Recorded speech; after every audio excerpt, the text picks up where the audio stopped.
This is CBC Vancouver News.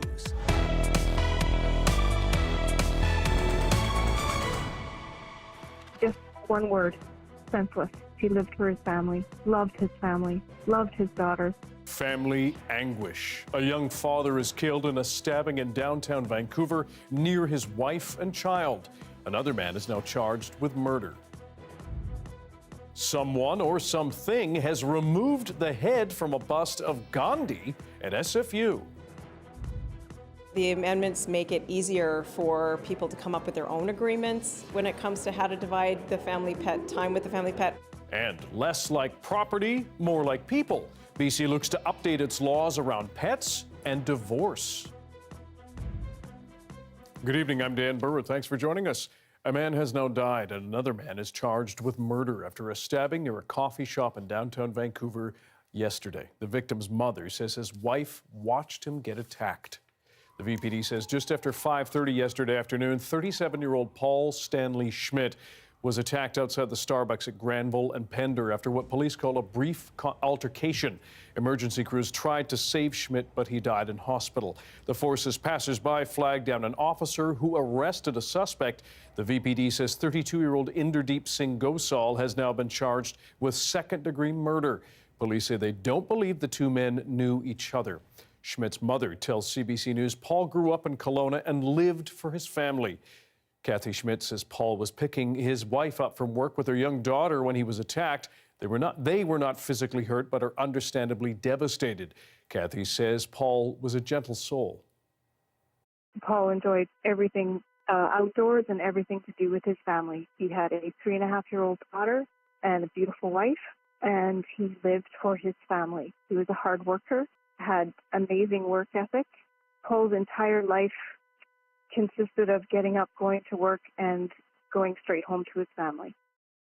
Police say while a suspect has been charged, they want to know more about what led to Schmidt's killing, and they're asking anyone in the area at the time to call them. Anybody who can speak to what transpired before the stabbing, we're asking those people to come forward and speak to our investigators now.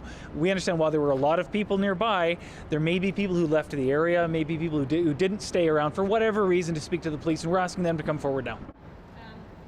Police say they also know there is graphic video of the attack on social media. They ask you not to share it, but instead turn it over to police. A 92-year-old woman in the interior is being sued by a North Vancouver developer who claims her son agreed to sell him the property that's been in their family for more than 80 years. As Eva Uguen-Senge reports, the woman says her son signed the deal without her permission. I'm not getting any younger. Every day, 92-year-old Doreen Kosh is weighed down with thoughts about whether she'll lose a lawsuit and, in turn, her home. Something that I thought would be over fairly quickly in a year is now stretched into 3 years. North Vancouver developer Matt Wilson sued Kosh in 2021. He claims she and her late son Colin Jenkins signed an agreement to sell Wilson their 10-acre property in Lumby, BC for $475,000. But Kosh says her son signed the deal back in 2020 without her knowledge or consent, and he died a month later, leaving her with unanswered questions. I don't know if there'd been other things that he never talked to me about, and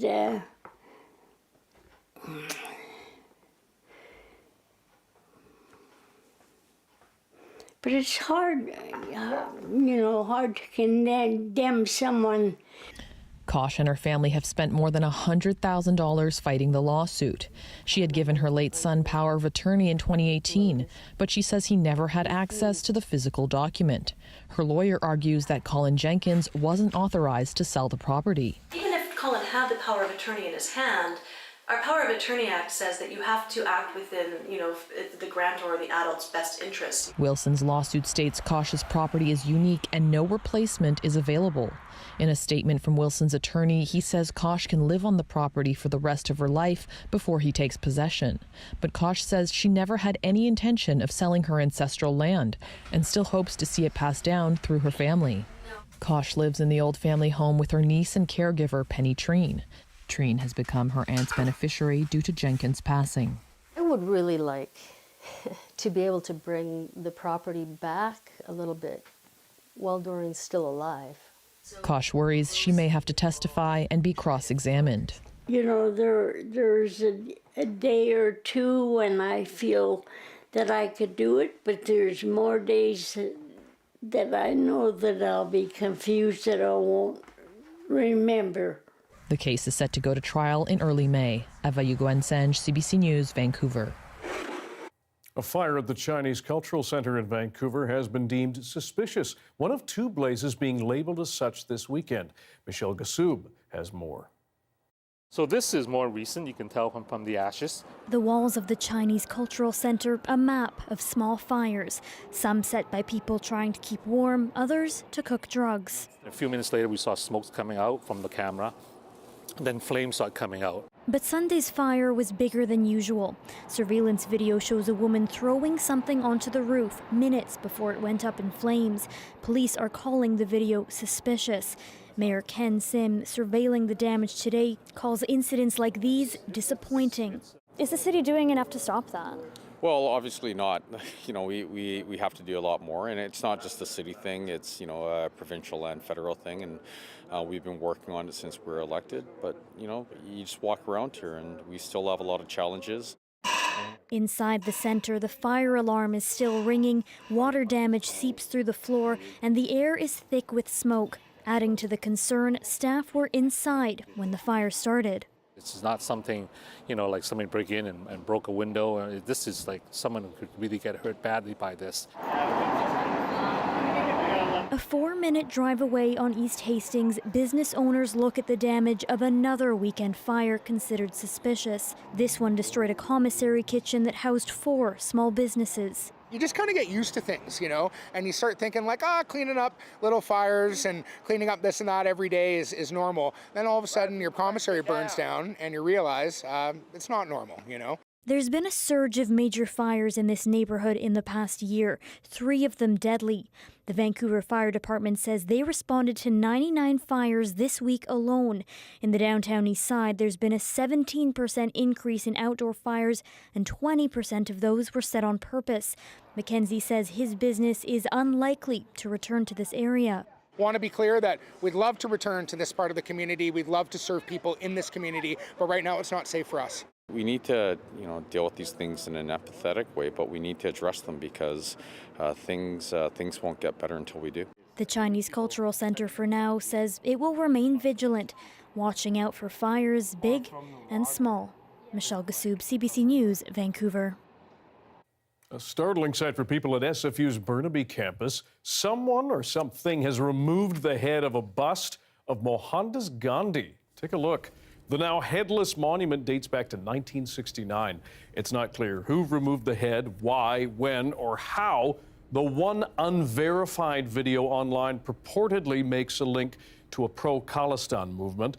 The Thakur family was part of the community that brought the bust of Gandhi to SFU. People at the campus tonight, understandably surprised. I'm an Indian myself, so I don't know how to react to this, but definitely shouldn't have happened. Acts like that shouldn't be supported by anyone at all, because it's not right. SFU and Burnaby RCMP said they don't have any information to share tonight. The Gandhi bust has been targeted before, including a petition to remove it in 2020, claiming Gandhi held anti-black beliefs. It's also been spray painted before. BC farmers are gearing up for a challenging summer after a large number of the province's bees were wiped out in an unusually cold winter. It was especially tough in the Okanagan, where cold snaps disrupted the normal cycle of reproduction. A honeybee inspector with the Agriculture Ministry says many Okanagan beekeepers have lost up to 75% of their bees, a huge hit for a region dependent on the land. Having a pet with a partner can be a joy, but what happens when a couple or couples break up? There are protocols for child custody and property ownership, but pets fall somewhere in the middle, and the process can be confusing. But as Justin McElroy tells us, the provincial government wants to update those rules. Breakups are hard enough, but add an animal into the mix, well, it creates an emotional layer that can be difficult for courts to parse. It's part of the reason why the provincial government today introduced new legislation, amendments to the Family Law Act, that seeks to add clarity for judges trying to determine who gets an animal in a custody battle. Attorney General Nikki Sharma said it was the first of its type in Canada and hopes to create a roadmap both for the legal system, but also for people trying to figure out these messy situations. Pets across the province are really loved members of the family, and so the amendments make it easier for people to come up with their own agreements when it comes to how to divide the family pet time with the family pet, or if they can't, to get an order from a judge to say who gets custody of the family pet. So what does this mean if it goes all the way to a court of law? Well, judges are instructed under this legislation to consider not only who bought the pet in the first place, but who has done the most emotional care for the pet, the home situation for anyone where the pet might move into, and a host of other factors. Of course, saying how cats and dogs should be legislated can't stop couples from fighting like cats and dogs over those cats and dogs. So while this helps from a legal matter, from an emotional matter, it's still going to be difficult for people to determine exactly what roadmap to take. Justin McElroy, CBC News, Victoria. Still with animals, one of BC's most ancient bird species has returned to Vancouver for another breeding season. Benit Brach has more on the blue heron flock in Stanley Park. I'm in Stanley Park, and behind me are what some may refer to as dinosaur birds nesting up in these trees. We really mean great blue herons. They've just returned for their breeding season for 2023. They've been here since about 2001. There's about 90 nests here. 1/3 of great blue herons worldwide live around BC's coast, but they're considered at risk in the province. They're very old birds. We found kind of evidence in the Fraser River from 500 BC to 500 AD, which is incredibly old. Across Canada, it's quite a rare occurrence, so we're really lucky. And even in the hustle and bustle of this park, these birds have returned to raise a new generation. It's rare because human disturbance can cause the birds to abandon their nests. Generally, they prefer a lot quieter areas around less human activity. But these guys, as you can tell, there's tennis courts around, there's cars driving by, there's people walking their dogs. They're very habituated to human activity. But here, as the colony settles in, photographers to tourists keenly watch. So we're from Burlington, near Toronto in Ontario, and this is one of our must-see things. They're pterodactyls, actually. They're dinosaurs, right? Look at these birds. They're great pairs, and just fun to watch them. While these birds seem to be used to humans, the Ecology Society says it's best to keep noise levels down. Drones, dogs running underneath their colony, raccoons, and eagles can also be a threat. Their babies are expected in late July, and you can watch the nests live on the City of Vancouver website. Benit Brach, CBC News, Vancouver. They're going up all the way up to $1,000 a month and higher, and the conditions are getting worse. The soaring cost of rent in some SROs. That story is next.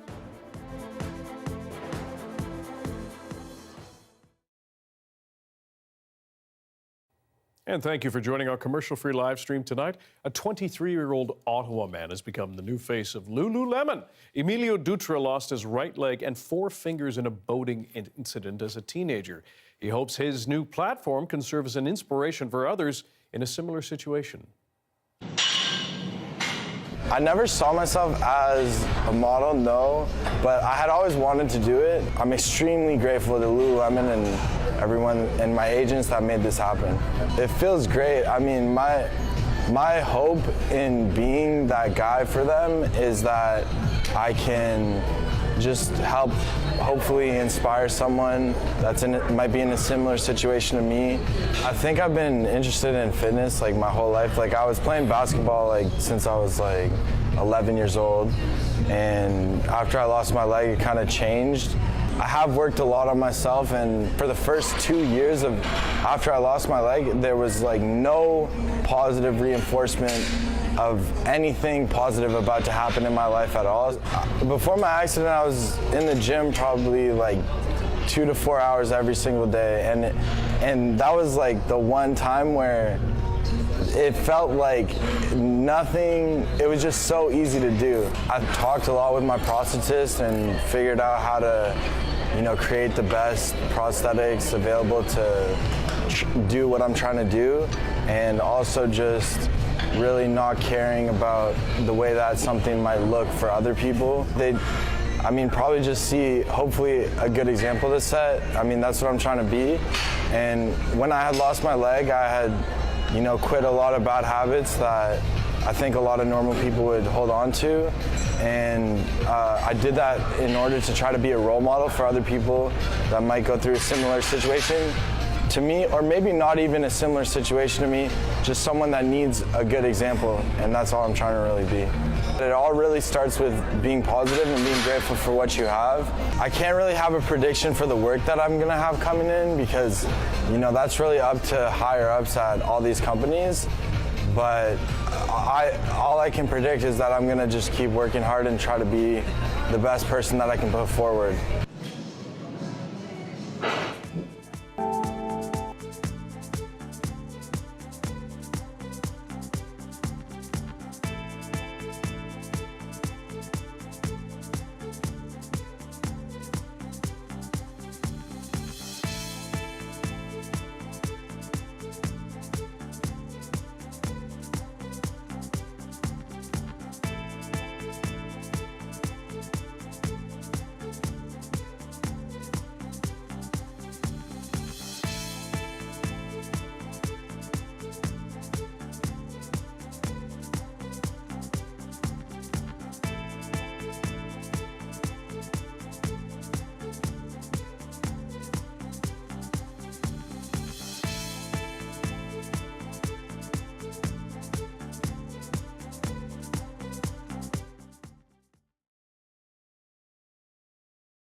BC's high rental rates are affecting some units that are full of bugs and have no bathrooms. Single-room occupancy buildings have long been seen as an important affordable option for many. But as Joel Ballard reports, that may no longer be true.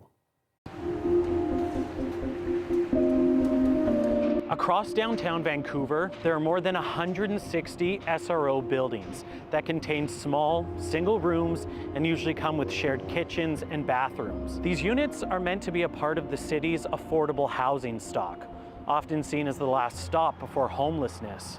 But with no real rent control, the price of these units just keeps climbing. In some cases, north of $1,000.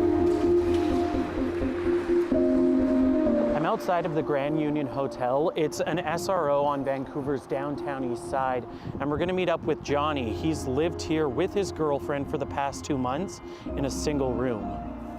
What do you guys pay for rent there? $1,300 a month, $650 each actually, with a $325 damage deposit down before we moved in. Johnny says the room is about 300 square feet in size with a sink, no private kitchen or bathroom.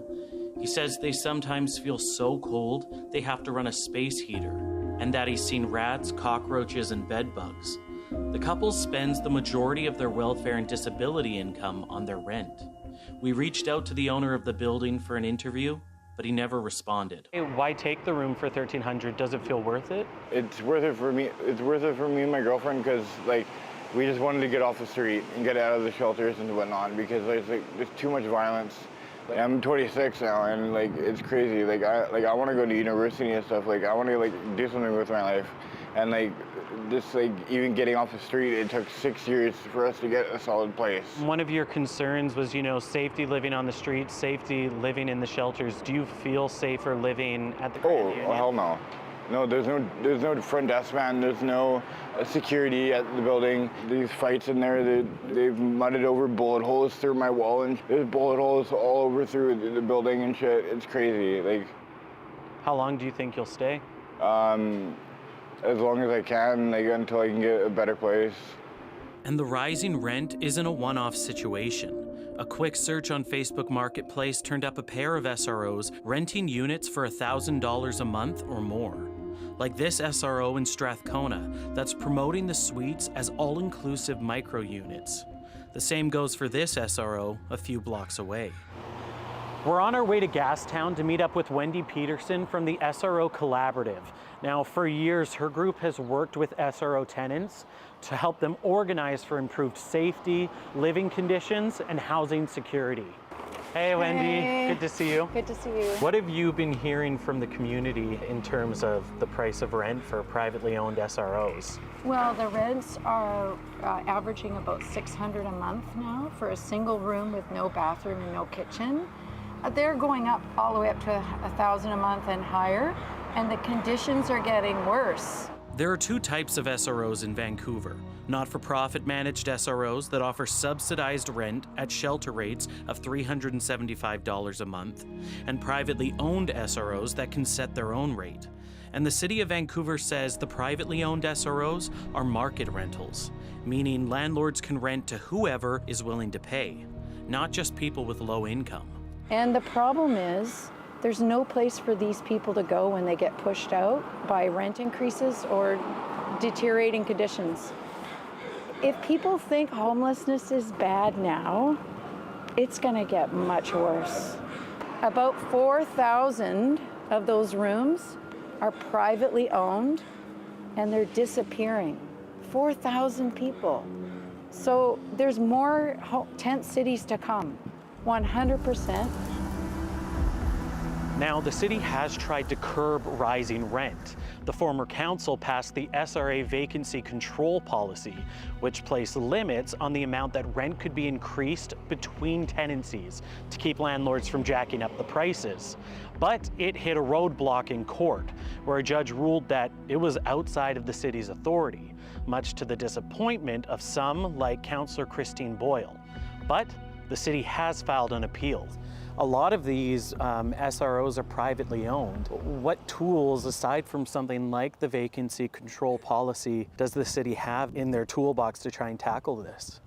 The most important solution would be for the city to work with the province and hopefully the federal government as well to purchase those buildings, to bring them into public ownership so that we can protect the affordability of the units and then work on a plan that upgrades them over time to build safe, clean, dignified, supportive housing. And while those potential solutions may be out there, committed action seems much further away. And on the downtown east side, residents are dealing with the here and now, rising rental prices with no end in sight. Johnny says living here is like being stuck in a cycle, unable to escape. Being in addiction and whatnot, and like not having enough money for like a better place because the rent's so high here in Vancouver, it feels like I'm being like the barriers are insane. Like, do you want to leave? Oh yeah, I'd leave in a second. BC's Housing Ministry declined an interview for this story, but in a statement says it's working with Ottawa and the city on SRO improvements, either renovating units into self-contained suites or replacing buildings with better housing options. There's a sunset this evening from Mystery Peak on Mount Seymour. Johanna will have your BC-wide forecast next.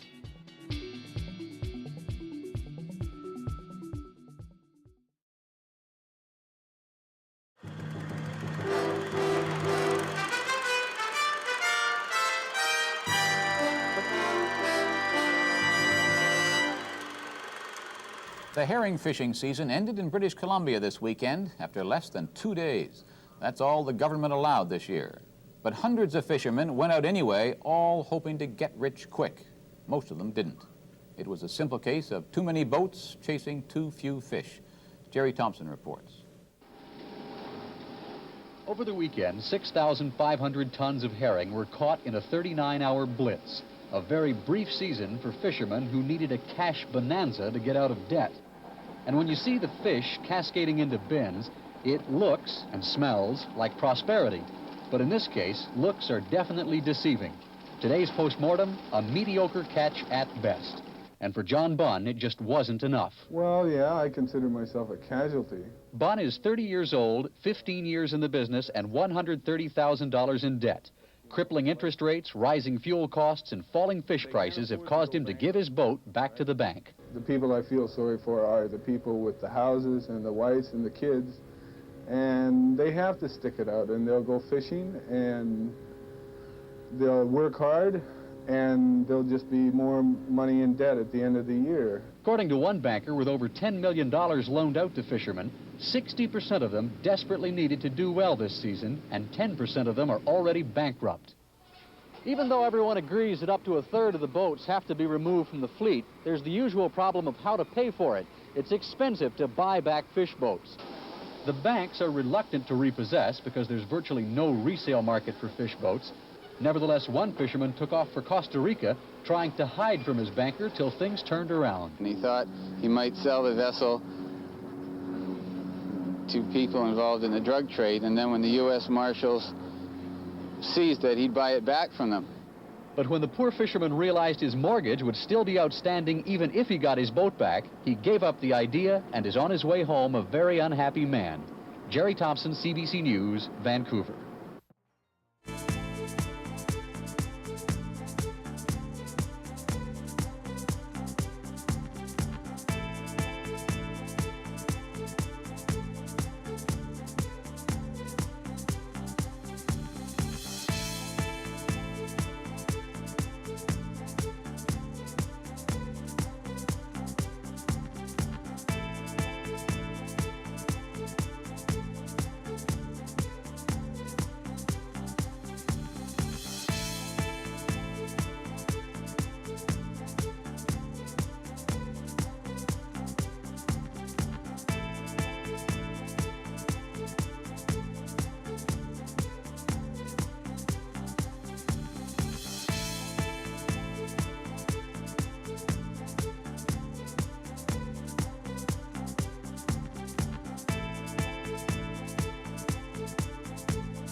Hi, I'm Amy Bell, and here's what's in your CBC Vancouver inbox. On April 11th, join CBC Vancouver's Johanna Wagstaffe at the Alumni UBC webinar with Dr. Simard and her work on the Mother Tree Project. The focus is to connect First Nations, forestry companies, government, and academics to create resilient forests and stewards of the land. Register at alumni.ubc.ca. And on April 15th, join CBC at the Vancouver Vaisakhi Festival, a sixth celebration of the coming of a new year. The weather update is brought to you by Direct Buy Furnace, installing the most reliable heating and cooling brand. It's hard to stop a train. Time for our BC-wide weather forecast with meteorologist Johanna Wagstaffe. Joe, we would like some more sun, please. Dan, it was a lovely day, and if you like today, I've got 3 more for you, not just for the South Coast, but all of the province sharing in high pressure for the next little run. This is going to lock in that sinking air. So what we will watch for in the interior, like we saw with a similar setup last week, possibly some deteriorating air quality in the interior as we head into middle of the week. Overnights, though, are still quite cool, especially for the South Coast. Notice as I take you down through the overnight tonight, we'll land at about 4, 5, 6s. Tomorrow night, even cooler, ending up close to the freezing mark, but then right back up to 16, 17 is not out of the question tomorrow and Wednesday, probably hanging on to a 13 at YVR. That swing in temperatures, again, is what we'll look for in the next 3 days. With no cloud cover overnight, all of that heat we gained during the day will be radiated away. High pressure is going to track across the province, so we'll see some increasing cloud Thursday for the North Coast, but I think the showers will hang off until Friday for the South Coast. We are looking at a good 10 to 20 millimeter run to end off the week, and that might open the door to a few more showers on Saturday. I'll keep you posted. Lots of sun tomorrow, though, as I mentioned, right across the province. Temperatures in the afternoon running a couple of degrees above seasonal, running a couple of degrees below seasonal for the overnights, and that's the story right across the province. We'll really have to keep our eye on the April 1st snowpack report. That'll give us some clues as we head into the spring freshet, the spring melt.